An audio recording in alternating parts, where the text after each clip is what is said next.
ఇప్పుడు ఇంతమంది క్రీస్తు పుట్టాడని సంతోషిస్తున్నారు. I right? Right or wrong? Right. Kristu పుట్టినందుకు మనకు అందరికీ సంతోషం. అంతేనా? అంతేనా?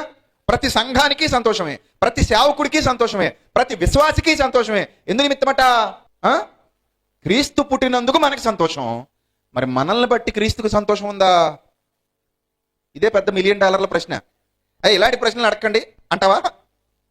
అసలు కావాల్సిందే ఇది. ప్రభువు నిన్ను బట్టి సంతోషిస్తున్నాడా లేదా?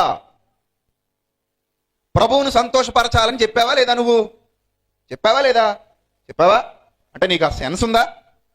నీకు ఐడియా ఉందా? అది కరెక్ట్ అని నీ మనసుకు అనిపిస్తుందా? అనిపిస్తుంది కదా, రైట్. ఇప్పుడు సంతోషపరుస్తున్నావా లేదో చెప్పు. ఎంతమంది సంతోషపరుస్తున్నారు ప్రతిదినము? ఎంతమంది తమ్మును తామే సజీవయాగంగా ప్రభువుకు సమర్పించుకున్నారు? ఎంతమంది క్రీస్తును యథార్థంగా వెంబడిస్తున్నారు? ఎంతమంది క్రీస్తు మీద ఆధారపడి జీవిస్తున్నారు? ఎంతమంది ఆయన ఆజ్ఞల మార్గంలో పరిగెత్తుతున్నారు? అసలు ఆయనకు భయపడుతున్నవారు ఎంతమంది ఇక్కడ? ఆయనకు భయపడుతున్నవారు, దేవునికి నేను భయపడుతున్నాను, ఆయన యందు భయభక్తులు కలిగి జీవిస్తున్నాను అనేవారు ఎంతమంది ఉన్నారు ఇక్కడ? చూసారా? ఈ ప్రశ్నలన్నిటికీ మనం సమాధానం ఇవ్వాలి. మరి ఇప్పుడు ఒకవేళ కరెక్ట్ సమాధానాలు రావట్లేదు అనుకోండి, మనల్ని బట్టి కూడా దేవుడు తన హృదయములో ఏం చేస్తారట? నొచ్చుకుంటారు. తప్పదు మరి. ఇప్పుడు మనం ఏమనుకుంటామంటే దేవుని సన్నిధికి వెళ్ళేటప్పుడు ఆయన మనల్ని సంతోషపరచాలి, కానీ మనం ఆయన సంతోషపరిచేది ఏమీ లేదు అనుకుంటాం. నిజంగా ఒక మాట మిమ్మల్ని అడుగుతాను, దేవుడే కనుక అన్యాయస్తుడైతే ఇక్కడ ఇంతమంది ఉండేవారమా? చెప్పండి ఉండేవారమా? ఆయన అన్యాయస్తుడు కాదు కాబట్టే మనం ధైర్యంగా ఇక్కడికి వచ్చి కూర్చోగలిగాం. దేవుడు అబద్ధికుడు కాడు, దేవుడు అన్యాయస్తుడు కాడు, దేవుడు మాట తప్పేవాడు కాడు, దేవుడు నమ్మదగనివాడు కాడు, నమ్మదగినవాడు ఆయన.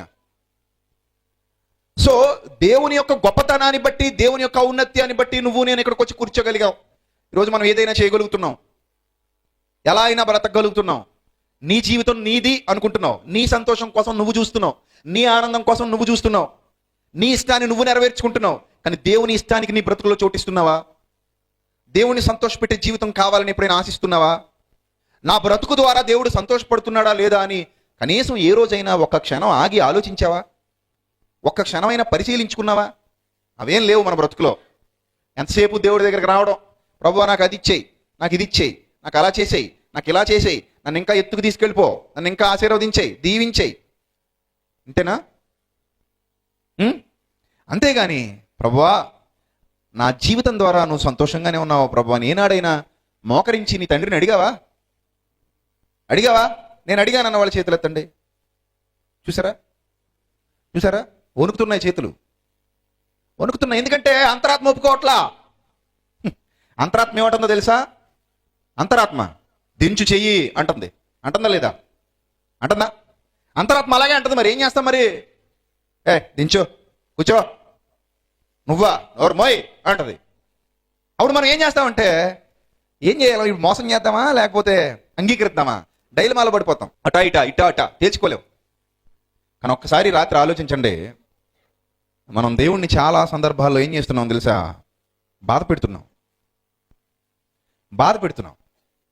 ఆయన బాధ పెడుతూ ఆయన పుట్టినరోజుకి వచ్చామనుకోండి, ఆయన పుట్టినరోజు చేశారనుకోండి, లేదా ఆయనకైనా పండగ చేశారనుకోండి, ఇష్టపడతాడు అనుకుంటున్నారా? ఆయన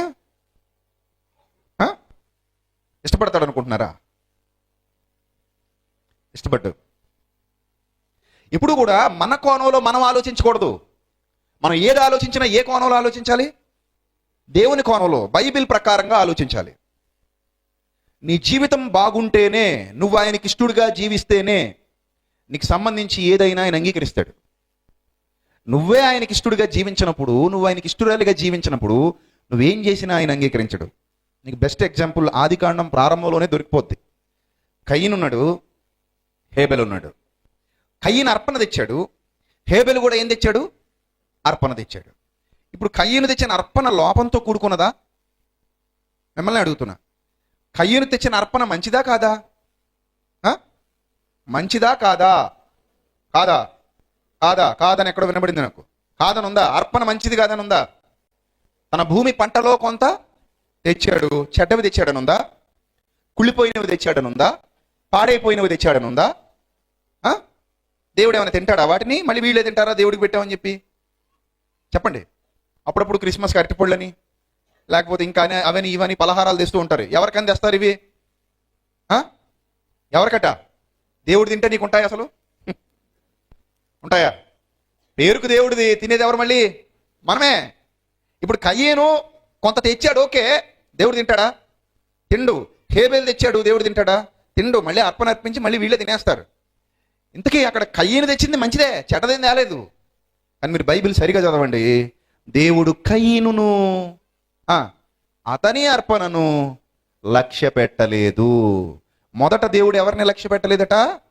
కయ్యను నచ్చలేదు. కయ్యను నచ్చలేదు కనుకనే ఏమి నచ్చలేదు? అతని అర్పణ నచ్చలేదు. హేబేలు నచ్చాడు, అతని అర్పణ నచ్చింది. పాయింట్కి వద్దాం. నువ్వు నచ్చితేనే నువ్వు చేసేది దేవునికి నచ్చుతుంది. కయ్యనుని లక్ష్య పెట్టలేదు కాబట్టి అతని అర్పణను కూడా దేవుడు లక్ష్య పెట్టలేదు. I don't like Cain's nature. దేవుడు చెప్తున్నాడు, ఫస్ట్ నాకు కయ్యను స్వభావం నచ్చలేదు. సో కయ్యను స్వభావం నచ్చలేదు కనుక నాకు ఆ అర్పణ కూడా నచ్చలేదు. హేబేలు స్వభావం నచ్చింది, అతని అర్పణ కూడా యాక్సెప్ట్ చేశాను.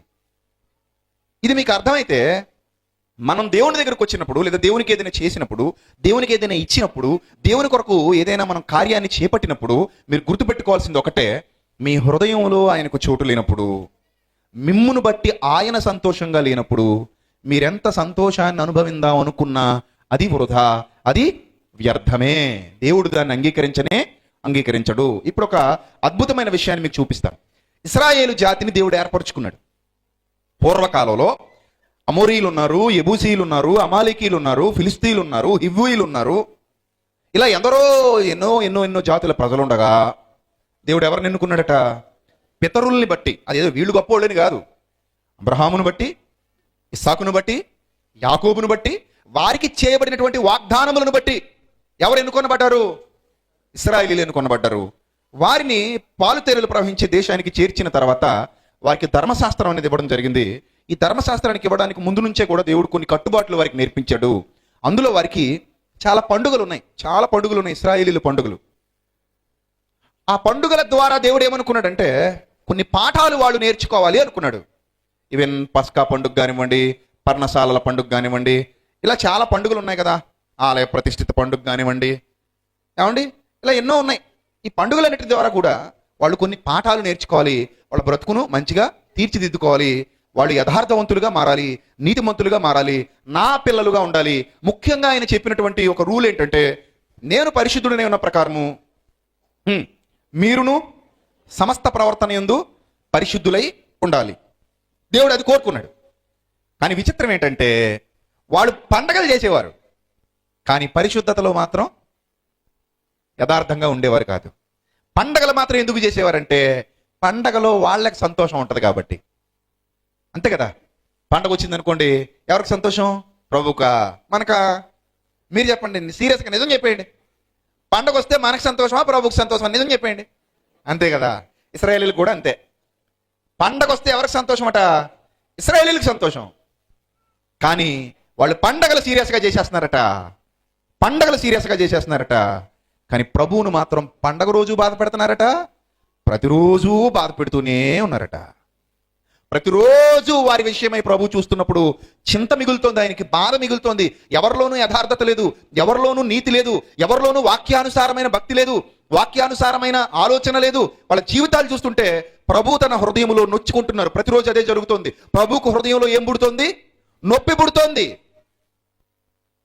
అసలు ఒకానొక సమయంలో ఆ మాట చాలా తీవ్రమైన మాటది. భూమి మీద జనులను చేసినందుకు యెహోవా ఏమాయను సంతాపడి. ఎంత ఘోరం తెలుసా అండి ఆ మాట. ఒక తల్లి తన బిడ్డను చూసి, అరే నువ్వు పుట్టుకలోనే చచ్చుంటే బాగుండేదిరా అందనుకోండి. అసలు ఆ బతికే, ఆ బిడ్డ బతికేనా? తల్లి ఆ మాట అంటది. అసలు ఎంత నొప్పి పుట్టకపోతే తల్లి ఆ మాట అంటది.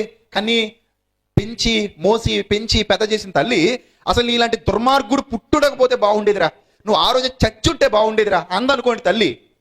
అసలు ఆ బిడ్డ బ్రతుకు బ్రతికే ఇప్పుడు వేస్ట్ కదా, వేస్టే కదా, వేస్ట్.